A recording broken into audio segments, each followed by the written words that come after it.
नमो नमः। मैं हूं ममता ठाकुर और आपका बहुत बहुत स्वागत करती हूं। आज हम पढ़ेंगे नवम कक्षा की संस्कृत की पाठ्य पुस्तक शेमुषी का पाठ 8। इसका नाम है लौह तुला। लौह का अर्थ होता है लोहा और तुला कहते हैं तराजू को। तो लौह तुला का अर्थ होता है लोहे की तराजू। और ये पाठ 8 है। इससे पिछले सभी अध्याय यदि आप उनकी व्याख्या चाहते हो तो वो इसी चैनल पर आपको मिल जाएंगे।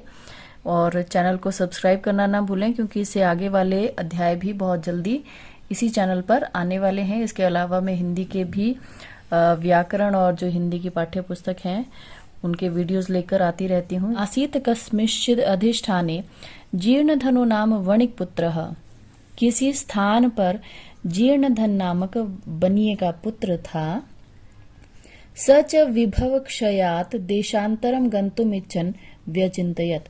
वह वैभव धन ऐश्वर्य आदि के क्षय से अर्थात कम हो जाने पर दूसरे देश जाने की इच्छा करते हुए सोचने लगा। यत्र देशे अथवा स्थाने भोगा भुक्ताः स्ववीर्यतः तस्मिन् विभवहीनो यो वसेत स पुरुषाधमः। कि जिस देश में या जिस स्थान पर अपने पराक्रम के बल पर हमने भोग भोगे हैं वहां पर धन संपत्ति से हीन रहकर जो रहता है वह पुरुष नीच होता है। तस्य च गृहे लौह घटिता पूर्व पुरुषोपार्जिता तुला आसीत। उसके घर में लोहे की बनी हुई पूर्व पुरुषी मतलब पूर्वजों के द्वारा उपार्जित अर्थात खरीदी हुई तुला थी। तुला अर्थात तराजू थी। ताम च कस्यचित श्रेष्ठिनो गृहे निक्षेप भूताम कृत्वा देशांतरम प्रस्थितः। उस तराजू को वो किसी सेठ के घर में रख कर दूसरे देश की ओर चला गया। और निक्षेप भूताम अर्थात धरोहर के रूप में, अब वो किसी सेठ के घर में धरोहर के रूप में उस तुला को रखकर विदेश चला जाता है।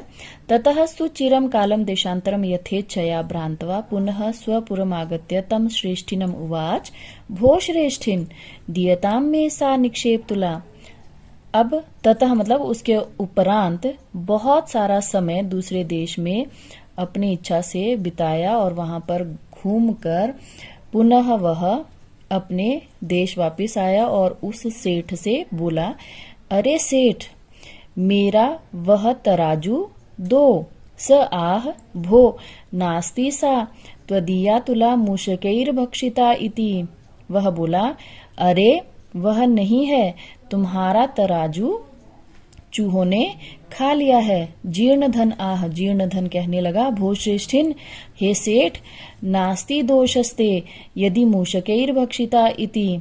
कि यदि उसको चूहों ने खा लिया है तो तुम्हारा दोष नहीं है। इद्रिग एव अयम संसारः, ये संसार ऐसा ही है। न किंचिद अत्र शाश्वतम अस्ति, यहाँ पर कुछ भी शाश्वत नहीं है अर्थात यहाँ पर हर चीज नश्वर है। परम अहम नद्याम स्नानार्थम गमिष्यामि, परंतु मैं नदी में नहाने के लिए जा रहा हूँ। तत् त्वम आत्मीयम शिशुम एनम धन देव नामानम मया सह स्नानोपकरण हस्तम प्रेषय इति।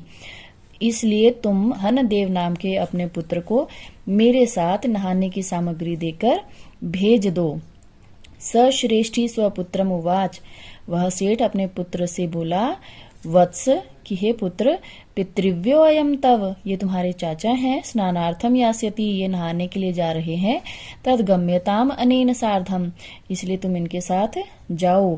अथ असौ वणिक शिशु स्नान उपकरणम आदाय प्रहृष्ट मनाहा तेन अभ्यागतेन सह प्रस्थितः। अब वह वणिक शिशु अर्थात वह बनिए का पुत्र नहाने की सामग्री लेकर प्रसन्न होकर उसके साथ प्रस्थित मतलब चल पड़ा।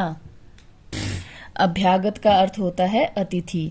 तथा अनुष्ठिते स वणिक स्नात्वा तम शिशुम गिरि गुहायां प्रक्षिप्य तद्द्वारम बृहशिलायाच्छाद्य सत्वरम गृहम आगतः। तथा अनुष्ठिते मतलब ऐसा ही किए जाने पर वह वणिक अर्थात उस बनिए ने स्नान करके उस शिशु को एक गिरी कहते हैं पर्वत, एक पर्वत की गुफा में छुपा दिया, एक पहाड़ की गुफा में छुपा दिया और उसका द्वार जो है बहुत बड़ी शिला से अर्थात पत्थर से उसको ढक दिया और सत्वर मतलब शीघ्र ही घर वापस आ गया। पृष्टश्च तेन वणिजा भो अभ्यागत कथ्यताम कुत्र में शिशुर्यस्त्वया सह नदीम गतः इति। फिर उस व्यापारी ने उससे पूछा, अरे अतिथि, बताओ मेरा पुत्र कहाँ है जो तुम्हारे साथ नदी पर स्नान करने के लिए गया था। स आह, वह बोला, नदी तटात् श्येनेन हरितः इति। नदी के तट से उसको एक बाज उठाकर ले गया। श्रेष्ठी आह, सेठ बोला, मिथ्यावादिन, झूठे, किम क्वचित श्येनो बालम हर्तुम शक्नोति, क्या कोई बाज बच्चे को उठाकर ले जा सकता है। तत् समर्पय में सुतम, इसलिए मेरे पुत्र को मुझे लौटा दो। अन्यथा राजकुले निवेदिष्यामि इति, अन्यथा मैं तुम्हें राजकुल में लेकर जाऊंगा। स आह, भो सत्यवादिन, वह बोला, हे सत्यवादी, जैसे श्येन अर्थात जैसे बाज बालक को नहीं ले जा सकता, उसी प्रकार से चूहे भी लोहे की तराजू को नहीं खाते हैं। तद अर्पय में तुलाम, इसलिए मेरी तुला मुझे वापस दे दो। यदि दारकेण प्रयोजनम, यदि तुम अपना पुत्र वापस चाहते हो। एवं विवद मानव तौ द्वावपि राजकुलम गतौ, ऐसा विवाद करते हुए वे दोनों राजकुल में गए, न्यायाधीश के पास गए। तत्र श्रेष्ठी तार स्वरेण प्रोवाच भो अब्रह्मण्यम अब्रह्मण्यम, वहां पर सेठ ऊंची आवाज में बोला, अरे अनर्थ हो गया, अनर्थ हो गया। मम शिशुरनेन चोरेण अपहृतः इति, मेरे पुत्र को इस चोर ने चुरा लिया है या मेरे बेटे का इस चोर ने अपहरण कर लिया है।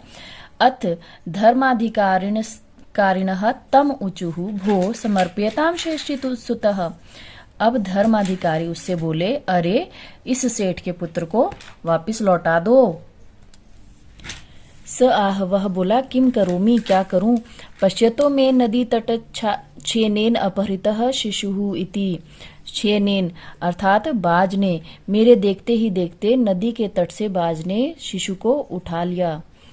तच्छ्रुत्वा ते प्रोचुः, वह ऐसा सुनकर वे बोले, भो, अरे न सत्यम अभिहितम भवता, भवता अर्थात आपने सत्य नहीं कहा। किम शेनः शिशुम हर्तुम समर्थो भवति, क्या बाज एक बच्चे को उठा सकता है। स आह, भो भो, वह कहने लगा, अरे अरे श्रूयताम मद्वचः, मेरी बात सुनिए। तुलाम लोह सहस्रस्य यत्र खादन्ति मूषकाः राहरेश्येनो न अत्र संशयः, जहां पर लोहे की तुला को चूहे खा सकते हैं, वहां पर बाज के द्वारा बच्चे का अपहरण भी किया जा सकता है, इसमें कोई संदेह नहीं है। अर्थात जहां पर लोहे की बनी हुई तुला को चूहे खा सकते हैं, वहां पर बच्चे का अपहरण बाज के द्वारा किया जा सकता है।